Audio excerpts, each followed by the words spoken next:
Wakil Ketua MPR RI dari fraksi PDIP Bambang Wuryanto atau Bambang Pacul angkat bicara terkait surat usulan pemakzulan Wakil Presiden Gibran Rakabuming Raka yang diajukan oleh Forum Purnawirawan Prajurit TNI. Menurutnya, setiap surat yang masuk ke MPR akan melalui proses penyaringan di tingkat sekretariat. Jika dinilai penting, maka akan ditindaklanjuti melalui rapat pimpinan MPR. Namun hingga saat ini belum ada agenda rapim terkait surat pemakzulan tersebut. Bambang menegaskan keputusan untuk menjadwalkan rapat sepenuhnya menjadi kewenangan Ketua MPR RI Ahmad Muzani.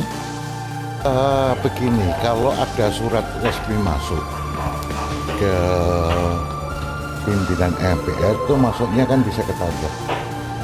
Di sekretariat itu kemudian baru kalau itu dianggap penting kita lakukan rapat pimpinan MPR untuk memutuskan bagaimana terhadap masukan surat ini. Begitu kira-kira. Jadi rapimnya belum ada. Nanti yang bisa mengatur rapim sesuai dengan tatib itu adalah siapa yang memimpin rapat, yang menetapkan agenda rapat dan memimpin rapat itu diserahkan kepada tatibnya ketua yang menentukan. Jadi tanyanya pada Pak Muzani. Surat usulan pemakzulan yang menjadi polemik itu dikirimkan Forum Purnawirawan pada 2 Juni 2025 ditujukan kepada pimpinan DPR, MPR, dan DPD.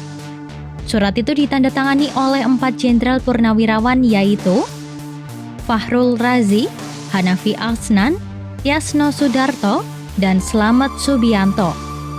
Inti dari surat tersebut adalah permintaan agar Gibran segera dimakzulkan karena dianggap melanggar prinsip konstitusi, etika, serta memiliki konflik kepentingan dalam pencalonannya sebagai wakil presiden.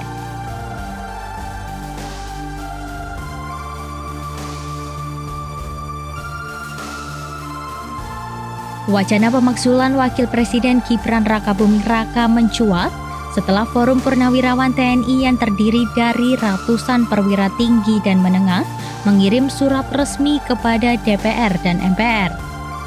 Mereka mengusulkan agar Gibran diberhentikan dari jabatannya karena dianggap melanggar konstitusi saat mencalonkan diri dalam Pilpres 2024. Para purnawirawan menyebut pencalonan Gibran merupakan hasil proses politik yang dipaksakan dan tidak selaras dengan prinsip demokrasi.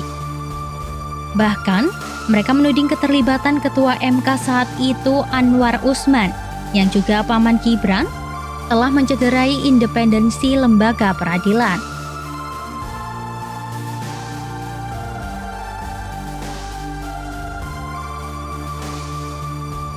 Secara konstitusional, proses pemakzulan presiden atau wakil presiden memang tidak mudah. Selain butuh pembuktian pelanggaran hukum berat, DPR harus mengusulkan pemberhentian ke MPR setelah MK menyatakan pelanggaran itu terbukti. Prosedur ini juga diatur dalam Peraturan MPR Nomor 1 Tahun 2024 yang menetapkan tahapan ketat mulai dari pengusulan DPR hingga keputusan akhir di MPR. Meski demikian, keputusan MPR bersifat politis dan bisa saja menolak pemberhentian meski ada pelanggaran hukum. Oleh karena itu, meski isu pemakzulan terus disebutkan, tanpa bukti hukum yang kuat dan dukungan politik yang solid, langkah tersebut sulit direalisasikan.